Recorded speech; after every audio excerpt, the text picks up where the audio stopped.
Bruiser, when you're going against a team that likes to go small and use a bunch of guards, what are the kind of the positive and negatives of countering that with your own your athleticism and guards versus trying to take advantage of your size? I think you always do what you do best. Uh, when you try to counter what the other team does, sometimes it doesn't work. So I think we're going to stick to our plan. We know we got some tough matchups. We've talked about it. But, we've been pretty good defensively, no matter what they pretty much put out there. So I think we're going to stick to what we do.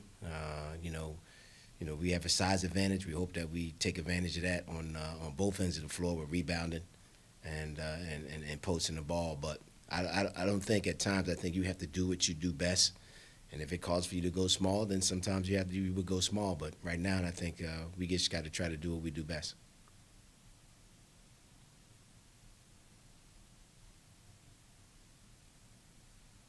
John, do you have another one? Sure. Bruiser, obviously, there's been a lot of talk recently about Ty Ty's improvements and just how maybe quiet he is out there at times. In your experience, just how rare is that, especially for a young guy, to be able to be that efficient? Well, one thing about Ty is just a really good basketball player. I think that's the thing about his efficiency comes in. He's a really good basketball player. He knows what he's doing. He doesn't rush himself. He's very patient out there. A lot of times with you ask for young, especially young kids, they try to do things that they can't, but he doesn't do that.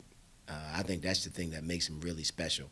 And when you watch him, you're not going to necessarily jump over top of you or do some super athletic play. He just does what he needs to do to be efficient out there. So he's very patient for a freshman. A lot of freshmen try to rush it, but for him, I think his biggest thing is he knows what he does well, and he's very patient when he's doing it. Gary Graves, go ahead. Coach, what have you seen lately from Davion that has really helped his game as opposed to last year? And I guess what kind of versatility has that provided for the backcourt? I just think early he just didn't hit shots. Davion always gives you an unbelievable effort on defense, unbelievable hustle. He's a really good rebounder from the guard position. Everybody just looks at his points. You know what I mean? You look at the box score, and he, at the beginning of the season, he just didn't shoot the ball well. Now, all of a sudden, he's back to shooting the ball the way he did last year. But in terms of everything else, his hustle, his defense, his rebounding, just being a guy that really gives you great energy when he's out on the floor, that was all there. He just wasn't knocking down shots at the beginning of the season, but now he's getting back to knocking down some shots. So guys pay a little bit more attention to him because the box score looks a little bit better. Jerry Tipton, we'll circle back to you. Yeah, Bruiser, I wonder when you say guys pay more attention when the box score looks better, who do you mean by guys? One, the media. So the media guys, you guys look at the box score, you want to see the numbers. So when people don't put up the numbers, sometimes you guys think they're struggling, but they bring in other parts to the game. That's what I meant by that. I think Davion has always brought that part of the game in terms of his hustle, his defense, and his energy. I think that hasn't stopped. He just wasn't knocking down any shots. And I wonder too, how do you assess what A&M does well, the threat they pose? Really good guard play. Really good guard play. One of the things they've done is they've won a lot of close games. So, they have guys that can make plays when they need them. But I think their guard play has been phenomenal. They get after you defensively. They put a lot of pressure on you offensively. So it's one of the better, more balanced teams in the league from watching them on film. So it's gonna be tough down there. It's a reason why they're 5-0. They went on the road and won a couple tough games, and they've won some good games at home. So this gonna be a challenge. John Hale, go ahead. Bruiser, we talk all the time about trap games when you've got a really high matchup coming up on the weekend. You're coming off a really good performance. How important is it that you have these veterans to kind of avoid that? Is that easier when you have an older team?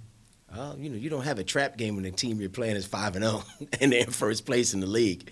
I don't call that a trap game. If you better come ready to play, or you're going to lose because they've beaten everybody in the conference. So I don't even look at it. We don't even talk about it being a trap game because we're not worrying about our next game after this, Auburn. And we got to handle our business. This team's in first place in the SEC. So you better be ready. You know you're going to a place where they're in first place in your league. So if you think that's a trap game, then you're crazy. So we don't approach it that way. We have never talked about it. We know A&M is playing really well right now, and we better be ready. Dick Gabriel, come to you. Bruiser, good morning. John Calipari has said repeatedly, he said, I'm having a ball coaching this team. You've known him for a long time. Can you see that? Can you tell he's having a ball? And if so, what have you noticed? Yes, I mean, it's just, we have really, really good kids. We have great chemistry. You get along together. As a coach, you can't ask more than that. For guys who come every day, they do what you ask them to do, both on and off the floor. I mean, it's just easy, you know what I mean, coming in and being ready. Believe me, I've had teams myself where, man, you dreaded coming in the gym sometimes. But I've had some teams that you couldn't wait. One of my favorite teams I told them when the season was over at the team banquet, I almost cried when the season was over because you just enjoyed being around them. And I think Cal has one of those groups. You just enjoy being around the guys. Forget about the basketball stuff. I just think we got great kids who come every day, and we have great relations with them. I think this is just one of those teams that does that.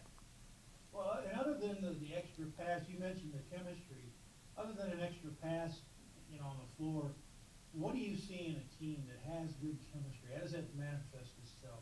I think one of the things the team had good chemistry. They can get on each other. I think that's a big part of it. Guys don't put up an assignment. The coach doesn't have to coach. They get on each other, and I think this team definitely does that. When they see someone make a mistake, they get on them, or they pump them up if they see it. They put their heads down. I think that's one of the biggest things. That's where chemistry is really, really good, and guys don't get upset at it. In the new generation, that's a little harder, But this group right here, they understand. They're looking at the big picture, and they know that, hey, this is just for us to have success. And I think that's really big. And guys not afraid to get on each other. Guys not afraid to take the criticism. Guys not afraid to give out praise too. I think that's one of the big things with chemistry. Keith Farmer, we'll come to you next. Kind of along those lines, I was curious, what do you see from Oscar besides the rebounding? And maybe that means off the court and in his leadership. He's a great kid, and he's very into his faith, and he lets you know it. He's one of those guys that talks about it when we're here as a group, and I commend him for that. And he's just a kid that comes in. I think he wanted to show everybody I could do a little bit more than I did at West Virginia. I think I will say, I've been surprised with some of the things he's been able to do. But off the court, he's been great. Like I said, he's a very faithful kid. So he expresses that to everybody, as you see on his Twitter and those things of that nature. He talks about it, the team. I know he and a couple of players have talked about faith and got together, and they said Oscar's definitely opened up their eyes about those types of things. So that's the type of thing that you don't see on the floor. That people appreciate being around him. And you kind of brought up how he's engaging with the fans because he does that a lot on Twitter, which is different than a lot of players, the way he reacts to some of their tweets and things. Well, Oscar's a little bit of a showman, as you can see. So he has an understanding of it. He has some good things. The one that got me was the one he sent out about Miss USA. I didn't even realize she was at the game, and then I see this tweet about he showed all the guys looking up in the air, saying that she was in the gym. That takes a little bit of thought, but Oscar's a little bit of a showman. He makes you laugh. He says some funny things, but he understands it a little bit.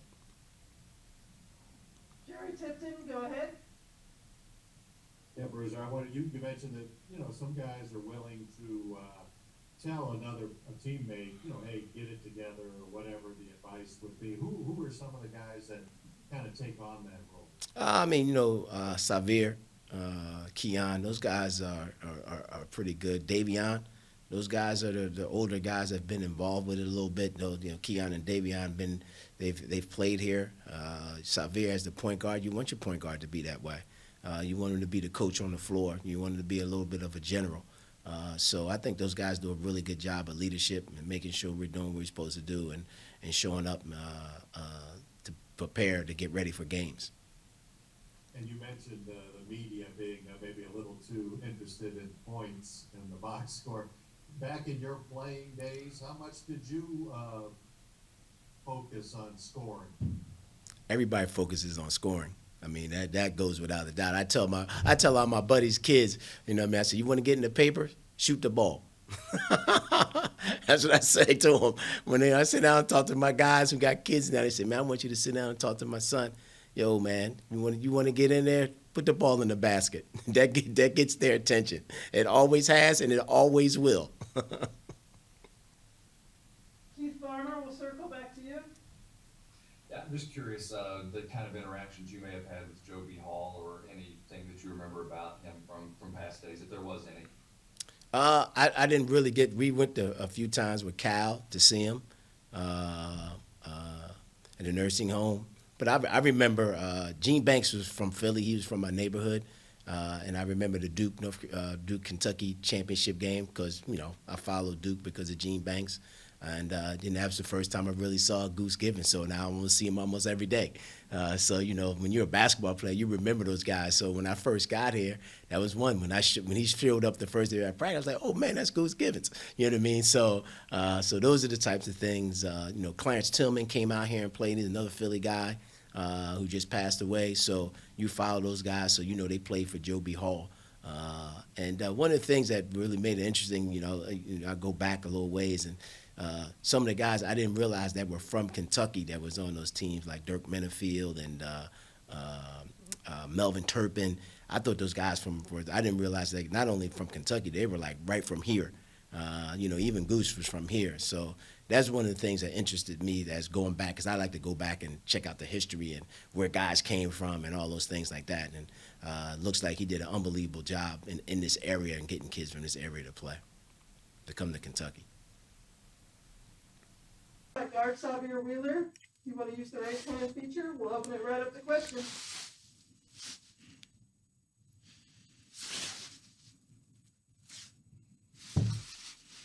John Howe, go ahead. Sahvir, after you all played so well Saturday, what's the next step for this team? What do you think you all can do to build on that performance? I just think staying confident, knowing what we did well, why we played so well, knowing those reasons and building off of that. I think we just take it one game at a time, trying to figure out how do we win each game. And with that, if we keep winning, keep building great habits, we're going to keep getting better as a team. Eric Graves, we'll come to you.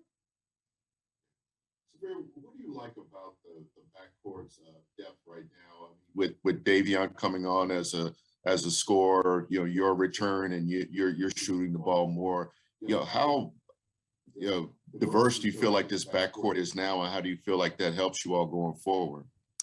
I think the biggest thing is that, like I said, we're all playing confident. We're spending extra time in the gym. We're trusting our training.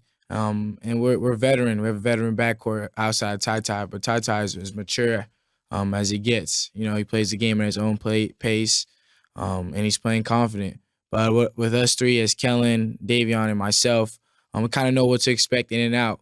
We don't really force anything. We know if it's our turn that we're going to be aggressive, but we also keep each other motivated, knowing, hey, man, go out there and play confident, like be you, do what you do. And we're playing unselfish. When you got guys who are playing unselfish and willing to play for each other, it's harder just focusing on one player. And that's what's kind of like allowing for multiple people to have really big games at the same time. Gabriel, come to you. Yeah, Sahvir, what was it like for you to have to sit, number one, because I'm sure you haven't sat that long in a while, and number two, what did you learn that may have helped you when you step back on the court, just as an observer? Um, I mean, I don't really think I learned anything per se, but it was great to see how much confidence that those guys were playing with.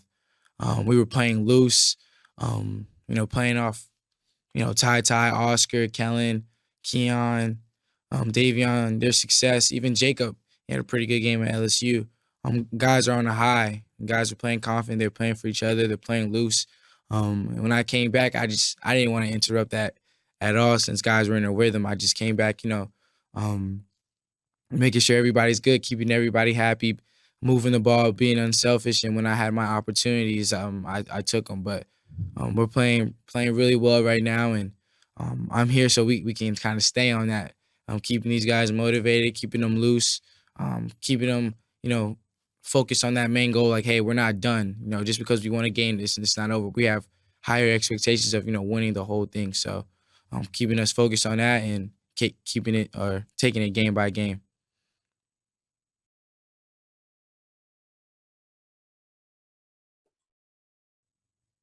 Yes, Sahvir. Coach Flint was telling us a moment ago that players are kind of coaching themselves to a degree, and he mentioned you by name. I'm wondering what are the do's and don'ts of, you know, instructing a teammate, if that's the right word, or dealing with an opponent, a teammate trying to make him better. Yeah, I mean, for every player, every person is different. Not everyone responds to criticism or constructive feedback or even praise the same. You got to know what gets different people going, and I think that's the biggest thing. I think the biggest thing that's helped me is the fact that I'm the oldest of 6 kids my parents had. So I kind of had a lot of practice growing up trying to get these guys to, hey, don't tell me if I, took the last bit of juice, don't tell dad, or hey, come on, get up, let's go work out. This can be really good for you. So having, 15, to 17 plus years of that, just at home every day has helped me to be able to come to college or wherever set I am and kind of, get people to buy into like a common goal or even, be able to hold people accountable without them taking it the wrong way, knowing that I have the best interest for them.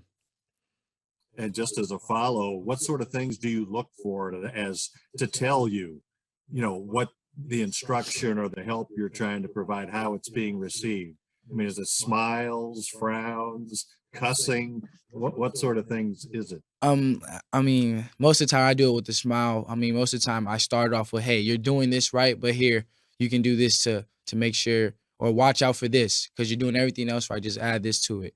Um, but if I'm motivating someone, usually I go with, "Hey, man, you're the best player on the court right now. Keep going, keep running.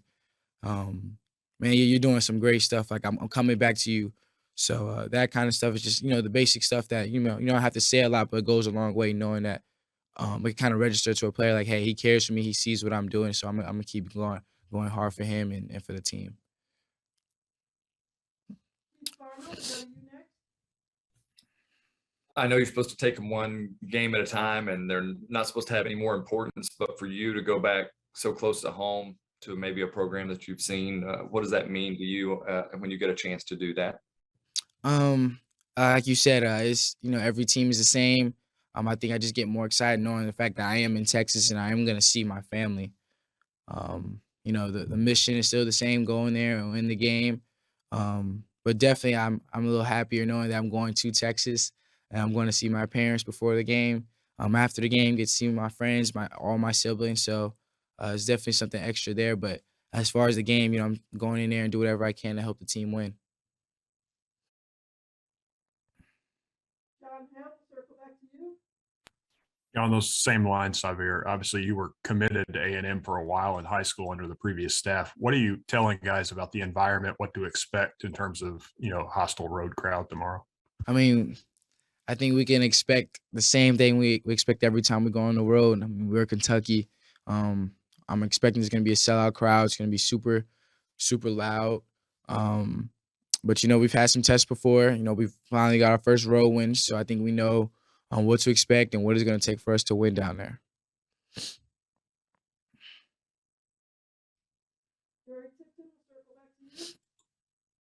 Yes, Sahvir, there's something I meant to ask you and just forgot earlier. How did how did you feel about not playing against Georgia? I didn't have any feelings toward it.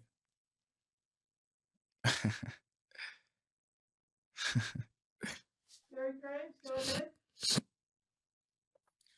Sahvir, where do you see Ty Ty really becoming more assertive in his game, or and how did that develop in your eyes? um, I think we've been wanting Ty Ty to be like this for a minute.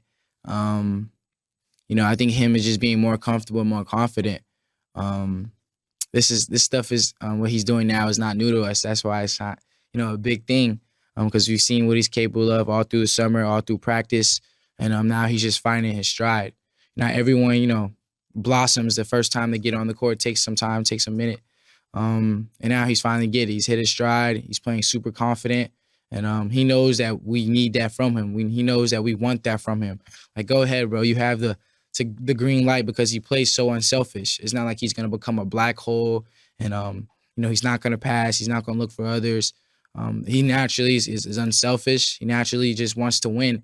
And with that, he's skilled, he's capable as a scorer, as a playmaker, and we want that from him. Yeah, as a follow-up, what kind of input do you guys offer each other that you feel like has benefited each of your games?